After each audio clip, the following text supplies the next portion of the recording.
Alright, so the last thing we're going to do in this set of videos is find the distance between a pair of points using the distance formula.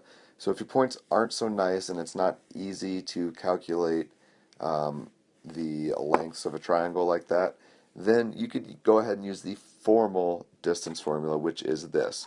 But notice it's actually saying the same thing as the Pythagorean theorem is.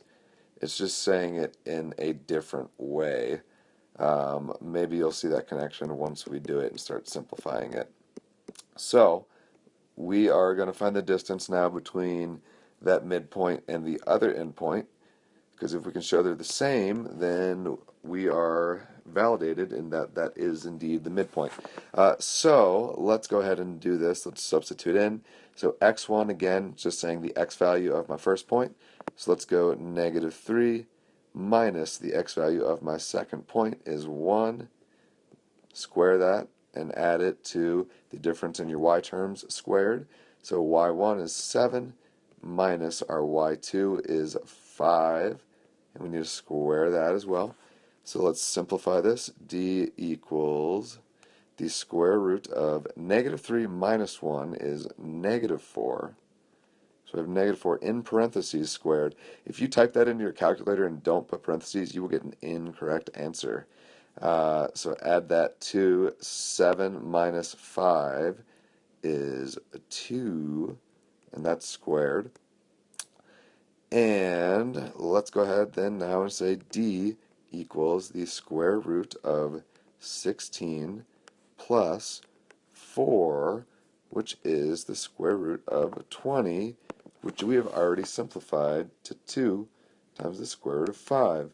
So we did indeed get the same exact distance as on that last problem, 2 times the square root of 5, which tells us that that midpoint we found is indeed actually the midpoint. So we are happy about that. And our little journey has come to an end. So let's think about where we started and where we went.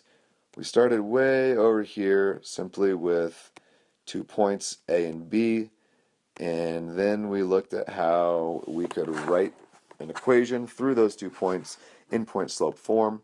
But in order to do that, we had to find the slope of the slope between those 2 points.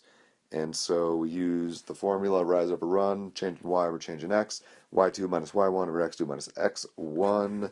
Hey, look, that should have a little 1 there. Whoa, that's a big 1. How about a little 1? That's still pretty big, but we'll count it for now. No, I'm kind of silly about that. There we go. That's a little bit better.